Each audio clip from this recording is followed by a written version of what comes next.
They expected a scream. That was the first thing the detectives said later, that in moments like this, victims always scream. But when the emergency call came in at 2:17 a.m., the woman on the line spoke calmly, clearly, almost politely. She gave her address. She described the room she was in. She even corrected herself once, apologizing for the mistake. What she did not do was scream, and that silence would haunt everyone who touched the case. Her name was Mara Ellison, and to the city, she barely existed. Mara worked nights cleaning offices in the financial district, the kind of job that trained you to be invisible. Executives passed her without eye contact. Security guards waved her through without learning her name. She was small, soft-spoken, and painfully ordinary, the kind of person powerful men never noticed until they did. The man who noticed her was Victor Hale. Victor Hale was everything Mara was not. A celebrated philanthropist, a donor whose name was etched into hospital wings and university halls. When he spoke, people leaned forward. When accusations brushed against him, they slid off like water on glass. It was untouchable. Everyone knew it. Their paths crossed the night Mara was reassigned to Hale's private office floor. Surveillance cameras would later show her pushing her cleaning cart down the hall at 11:43 p.m., pausing outside his office door longer than usual. Investigators would rewind that footage again and again, looking for something, anything that suggested fear. They never found it. Inside that office, something happened. But Mara didn't scream. When officers arrived, they found her sitting on the floor, back against the wall, hands folded neatly in her lap. The room showed signs of a struggle-overturned chair, shattered glass, but Mara herself looked untouched. No visible injuries, no hysterics, no tears. She looked at the lead detective and said, "He underestimated me." At first, no one took her seriously. Victor Hale's attorney arrived before sunrise, confident and smiling, carrying a reputation heavier than any evidence. He reminded police of Hale's standing in the community. He suggested Mara was confused, maybe overwhelmed, maybe hoping for a settlement. It was subtle. It always was. Mara listened to all of this without interrupting. When asked to give her statement, she did so slowly, carefully, choosing her words like pieces on a chessboard. She described Hale locking the door, his tone, the way he assumed she would panic, how he leaned closer, expecting tears, pleading, noise. But she gave him none of that. She didn't scream. One investigator wrote in his notes. She observed, "The case should have died there. Most cases like this did." Victor Hale walked free that morning, buttoning his coat as cameras flashed, thanking reporters for their concern. The city exhaled. Order restored. Mara went home and slept for exactly 3 hours.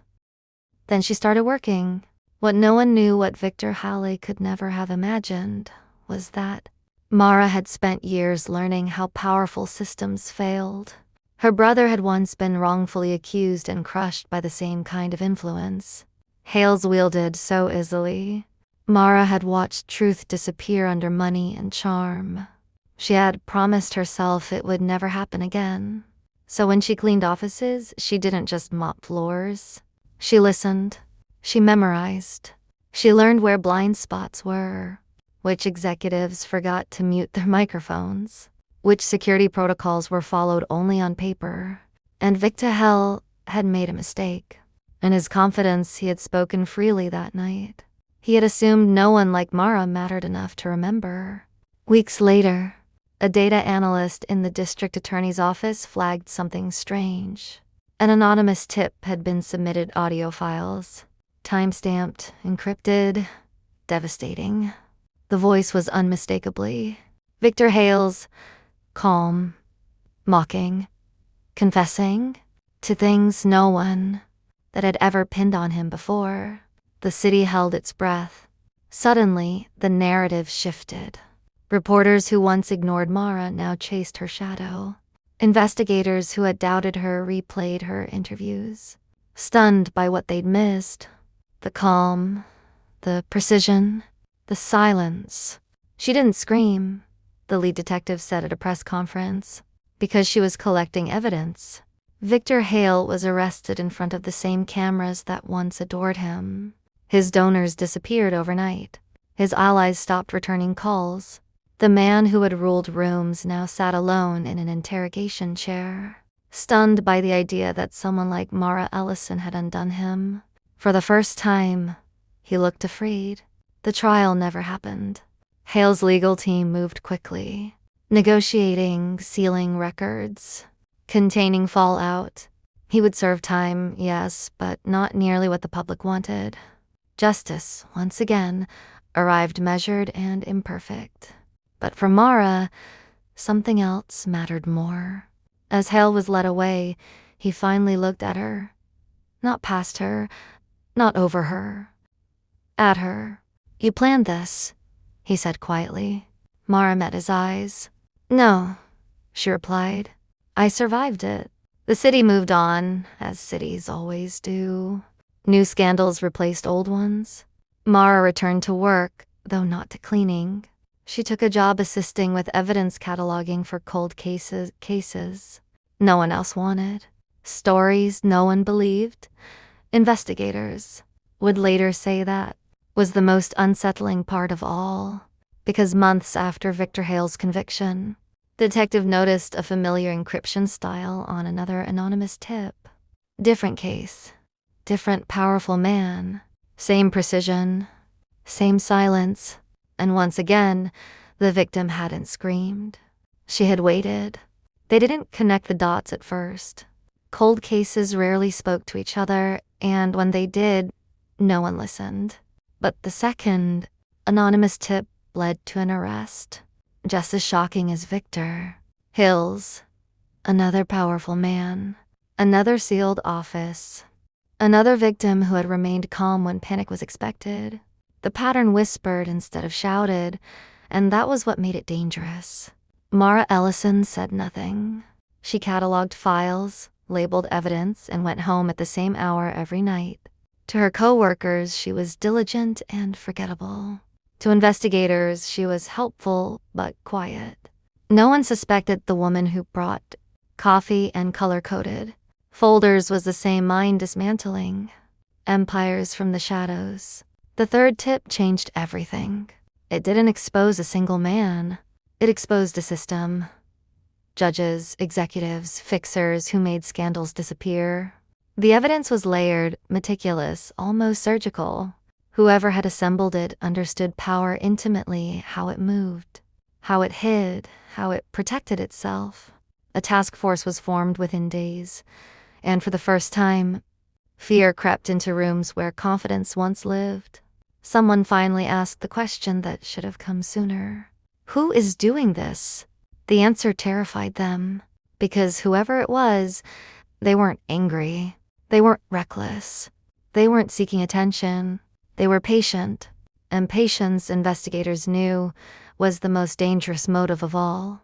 Mara watched the task force from a distance, her face unreadable. At night, she replayed memories she had buried for years. Her brother in handcuffs. The smirk of a prosecutor who knew the truth didn't matter. The silence that followed when no one screamed loud enough to be heard. She had learned then what power counted on most. Noise, chaos, emotion. So she had chosen silence instead. The task force began making arrests, but resistance followed quickly. Evidence went missing. Whistleblowers recanted. One investigator's career ended overnight after a complaint surfaced from nowhere. The system was fighting back, wounded but not dead. Mara felt it closing in. A man began waiting outside the building when she left work. Always different cars, always polite smiles. Once, a note appeared in her locker with no message at all, just a reminder that someone knew where she stood. For the first time since Victor Hale's office, Mara felt something close to fear. Not panic, not despair. just the cold understanding that the game had changed. She adjusted. The next anonymous drop was sent not to the police, but to the press. 3 outlets, 3 countries, redundancies layered like armor. If one disappeared, the others would explode. The story broke before anyone could stop it. Public outrage followed, louder than any scream. This time, the powerful couldn't outrun it. Too many names, too much proof. The arrests were messy. The trials unavoidable. For once, justice wasn't quiet. It was furious.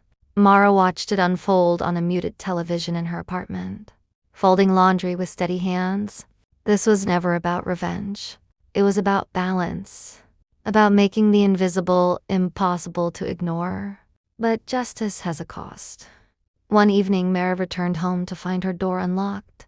Nothing was stolen, nothing disturbed, except for a single photograph left on her kitchen table. It was of her, walking into work. On the back, a message was written in careful block letters. "We see you." Mara sat down and breathed, slowly, deliberately. Panic was what they wanted. Panic made mistakes. She reached for her laptop. There was one final file she had never intended to release. Not yet. It was the nuclear option.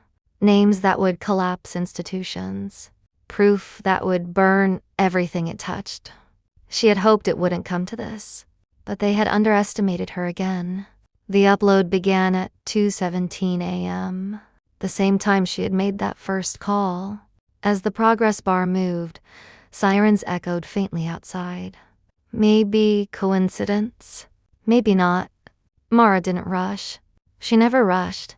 When the upload finished, she closed the laptop and sat back, hands folded neatly in her lap. There was a knock at the door. Calm, controlled, official. Mara stood and walked toward it, her expression steady.